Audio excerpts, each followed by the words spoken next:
Yeah, thank you. Harpreet Sandhu. I'm running for AC Transit Ward 1, which covers Kensington, El Cerrito, Richmond, San Pablo, um, and uh, and the El Sabante area and North Richmond unincorporated area. I've been on the board as an appointee since October of last year. As you know, our good friend Chris Peoples passed away, so there was an appointment. I was lucky enough to get appointed, have been serving on the AC board. It's an important part. I feel I really feel that AC is something that's been part of my life. I grew up in Berkeley back in the 70s, and um, AC Transit was basically our only, probably almost our only mode of transportation. My dad had a car, but my mom, who used to work in San Francisco as a cook, so we used to live where Hopkins is where Gilman ends, and she used to take the bus from there to Emeryville, and Emeryville take a bus into San Francisco, and she worked at a hotel and she would come home late on back on AC and back to the home. So it was our only way of getting for her to go back and forth. And just like her, many of our relatives, we didn't have cars or anything, so they all relied on it. And although in those days we did have the school buses, and then later in high school they were not there. So in high school, of course, used AC Transit in Berkeley to get around. So it's been part of our life, it's part of many people's life in the area. And when the opportunity came, I really wanted to serve on it. As I've served on many different organizations as well, this was something I thought it was worthy enough that I should serve on it for all the reasons that I've kind of mentioned. But in addition to that, how AC has a great impact on our community in Ward 1.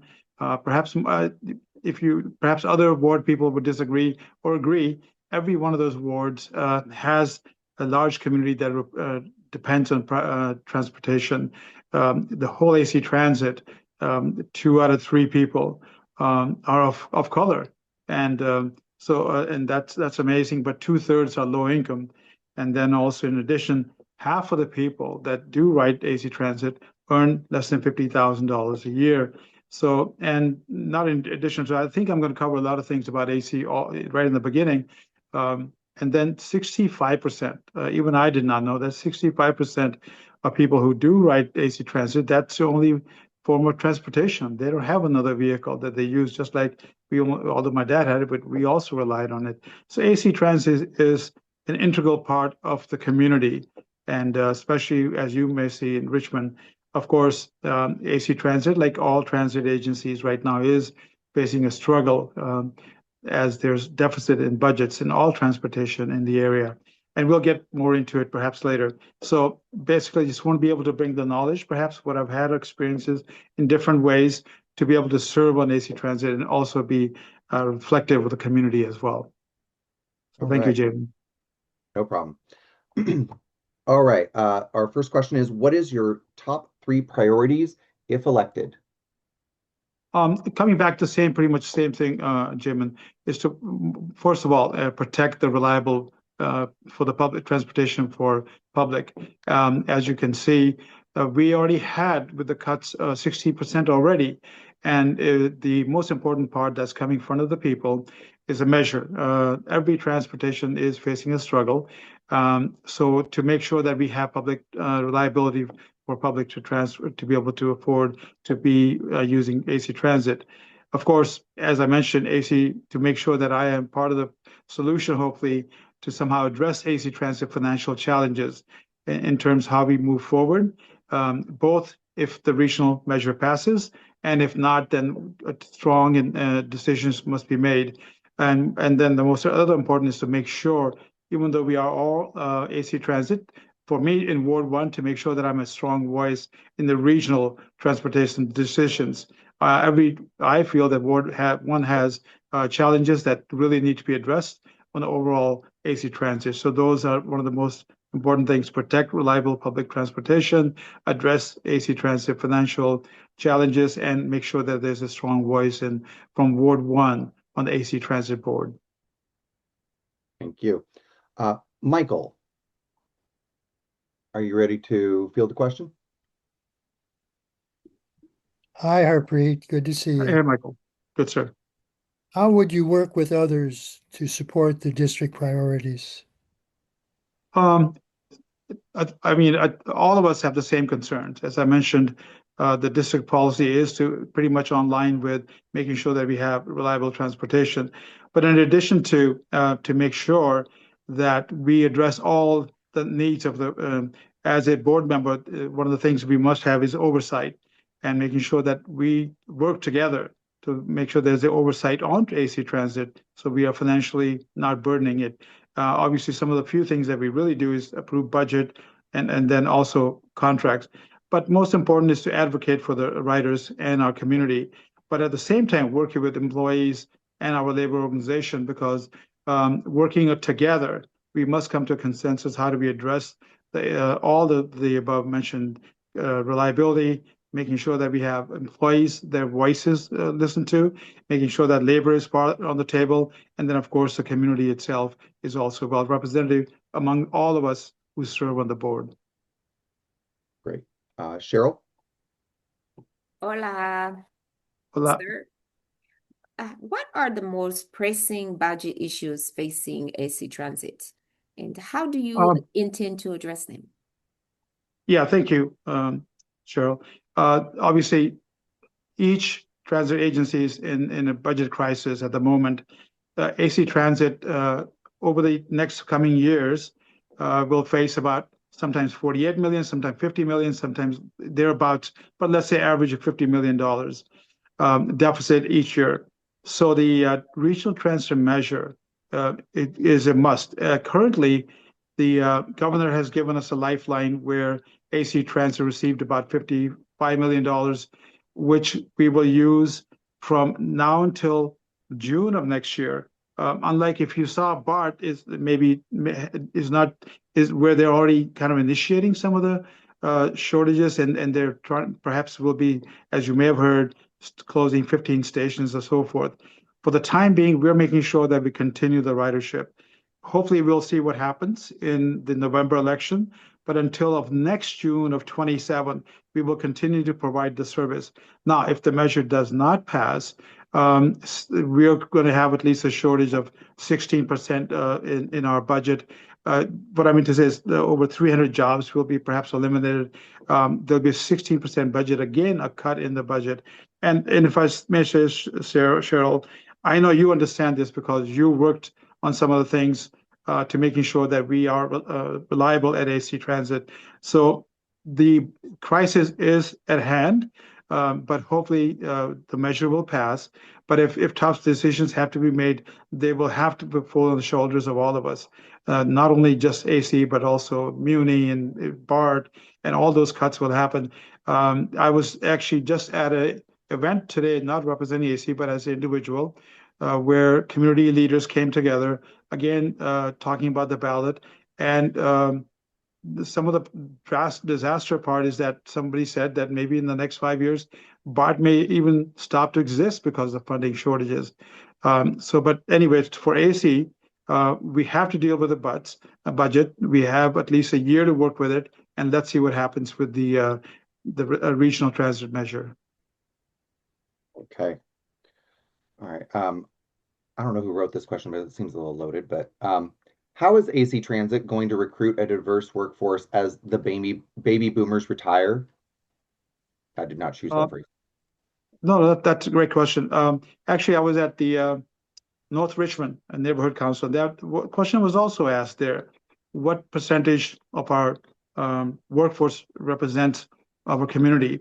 I know that even then we were going to get back to the numbers. I apologize. I don't have those numbers at hand with me, but I can say it's very diverse. AC Transit is very diverse in employment, from all the way in terms of its labor force. We have three different unions people fall under, either ATU or the mechanics union. AFSME has it as well, AFSME and the managerial, and some are non-union workers. But it is very reflective of the community in its hiring practices and throughout up and down the chain of lines of the workers at the AC Transit. Okay. Our next one is Next up, do you support or oppose project labor agreements? Why or why not? Oh, I absolutely support PLAs. I think, Mr. Nye, you were part of another uh, meeting we had. I first became aware of PLAs while I was on City Council of Richmond. At that time, one of the champions was John Marquez, who worked towards making sure that PLAs, and he gave me a better understanding of what PLAs were. And we made sure that that was there. One of the biggest, there was a $1 billion project that was coming by Chevron. At that time, we made sure that the PLA was executed. And not only that, from that point on, all the PLAs for the city of Richmond were there.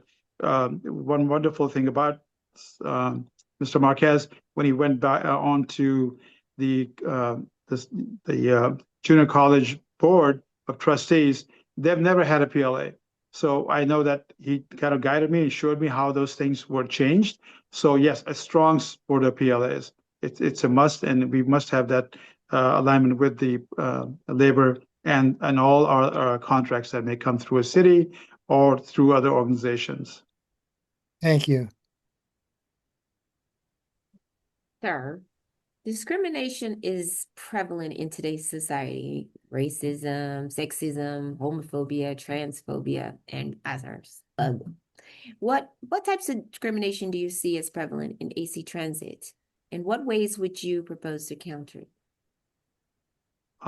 Discrimination, I think if there were any discrimination, that the laws and federal and state laws directly impact how we work, and we have the guidelines, and we also have guidelines under Title VI, how we make sure that there are making sure that we provide services in terms of discrimination. Right now, matter of fact, the board is going through making sure that if things will happen, how do we reflect the Title VI commitments. And so that's a must in terms of making sure that not discrimination at the workplace. We ourselves, of course, take seriously any discrimination, any lawsuits that may come upon. We have courses that all the management, the board, and others go through it so that we identify what discrimination may be. People may not understand all sorts of discrimination, so that that never happens, and one that will not be tolerated at AC Transit at all. So, but making sure that, I've served on different boards, even language barriers, disabilities. I've had the opportunity to serve when governors appointed as a development disability board in Region 5, which had 5 different counties, making sure that the needs of people with disabilities is adhered to. So that we should make sure that everything is there to protect those, including LGBTQ residents and other, make sure that everybody also has the opportunities, not just on how we may see if there's discrimination, but also discrimination against and when there's employment is a concern. So that in any case, yes, we must make sure that there's no discrimination, be it disability, language, geographically, and ethnicity or sexual orientation, that will not be any discrimination against those, are not tolerated at all at AC Transit. Okay. Next one's me. What is AC Transit's plan to upgrade the buses and other infrastructure elements of the district? So AC Transit, in terms of infrastructure, AC Transit right now has 58 buses that are zero emission buses. There's in Hayward, there's what we call ZEB University, where all the maintenance for the zero emission buses are conducted. And matter of fact, we coordinate with one of the junior colleges, people that work through that they actually get an associate degree while working at our facility, but also on those. Sadly, well, first of all, those 58 buses are both electrical and hydrogen. So AC Transit actually has more green zero emission buses than anyone in the whole country. We even have people coming from overseas to study our model, how we function with those. The sad part is there's something called the Resurface Transportation Bill, which is in front of Congress, happens every 6 years. And the real authorization is coming up. It passed the House. Sadly, they cut $14 billion out of the greenhouses availability. The whole administration is cutting all sorts of funding towards greenhouse emissions, even the solar panels, the windmills, so forth. So AC Transit actually leads the way in terms of greenhouse gases reductions in our fleets. We want to continue to build upon that. But even though we talk about zero emission electrical and hydrogen, even the diesel engines that they currently use, they have made it so that it's way better than the ones of the past. They are still there, but the whole idea is to make sure that we also comply with Governor Newsom's 2035 zero emission mandate. But again, the federal side is what's restricting many of those things to continue. So hopefully, if things change in November, Congress can reenact some of the bills, change that so more fundings can come into the areas of transportation for the reduction of greenhouse gases, and for us to be able to continue to purchase new buses, to be able to increase our fleet of buses. And like I said, it's one of the largest greenhouse buses fleet in the nation. Okay, we have 3 more questions plus your closer. So I just want to, and we're at 6 minutes on the clock, just to give you a little heads up. I think you've already answered this on the how many employees and which unions represent them already. Correct. ATU has about 1,200 employees. ASME has about 400 employees. And there are others employees as well. There's total workforce about 2,200 plus employees that work for the AC Transit. So thank you, Michael. Thank you, Harpreet. Thanks. What is the relationship between the district and the various community it serves? And what are some examples of collaboration? Obviously, every ward has a director, but in addition to that, AC Transit has 3 different regional bus hubs. And for us in Ward 1, we have one in Richmond. So we're making sure that the buses and the hub is within many of our regions. One's here, Richmond, one's Emeryville, Hayward, so forth, so that we are very much community-based in terms of investment within the community. The peripheral, because of AC Transit, there's about $1 billion worth of monies that infused into the community because of AC Transit's presence there. But in terms of connecting everything to the common government issues, we sit on a couple of transportation, the CCTA, as you know, I think I'm pretty sure that you all know the acronyms, the Contra Costa Transportation Authority, the WETTAC, West Contra Costa Transportation Authority as well. So we're participating in those. In addition to that, we make sure that we address our issues to our city councils and neighborhood councils.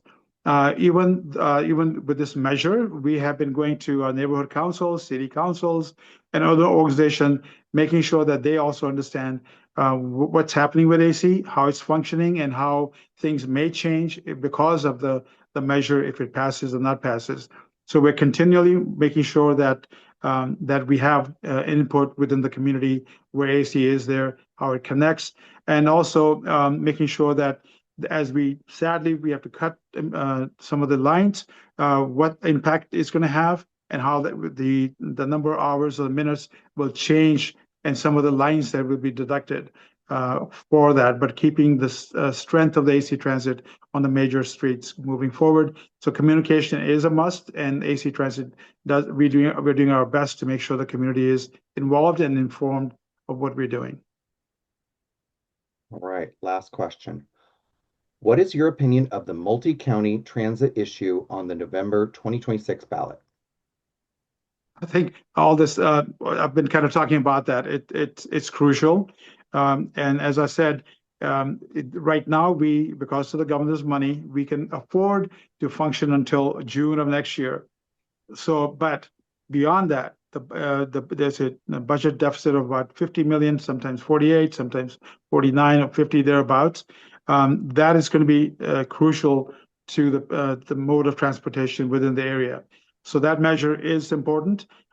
We as board members, we cannot say we should vote this way or that way. We are only here to inform the community, which is what we're doing the best, but it will have impacts all throughout the region, be it BART, be it us, and paratransit as well. AC Transit runs the paratransit portion of the budgeting and providing the services. I think I should be asking this to Cheryl, and she really understands this issue and the funding sources and throughout that one as well, making sure that paratransit continues to be able to serve, because everywhere there's a bus station, 2/3 of a mile around, we have to make sure that we provide paratransit services to our community. And in terms of budget, there too, the budget itself, about 60, almost 59% or so budget comes out of AC Transit. The other almost 30% comes out of BART. But AC Transit runs a program, so the budget is there. It's a program that's a must, but it's also a federal program that is not funded by the government. It's mandated but not funded. But of course, a lot of different measures throughout the counties and other organizations fund that program. So Measure J and some other funding comes out of the Contra Costa side.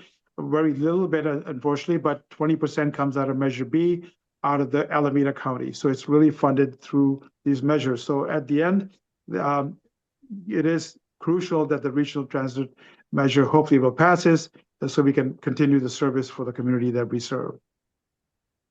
Okay, you have a minute 31 to be able to close out, and thank you. Well, thank you again for giving me the opportunities to get this, hopefully a recommendation for this.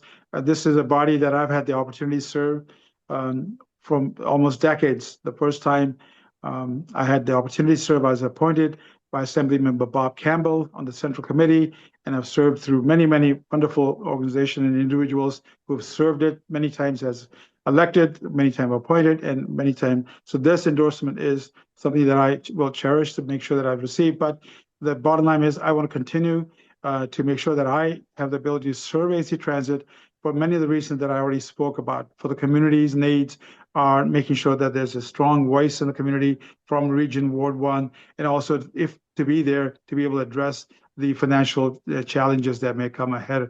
So thank you for your opportunity. Hopefully I look forward to your endorsement. If you have any questions, I'm willing to still answer if there's any still questions that are left to be asked.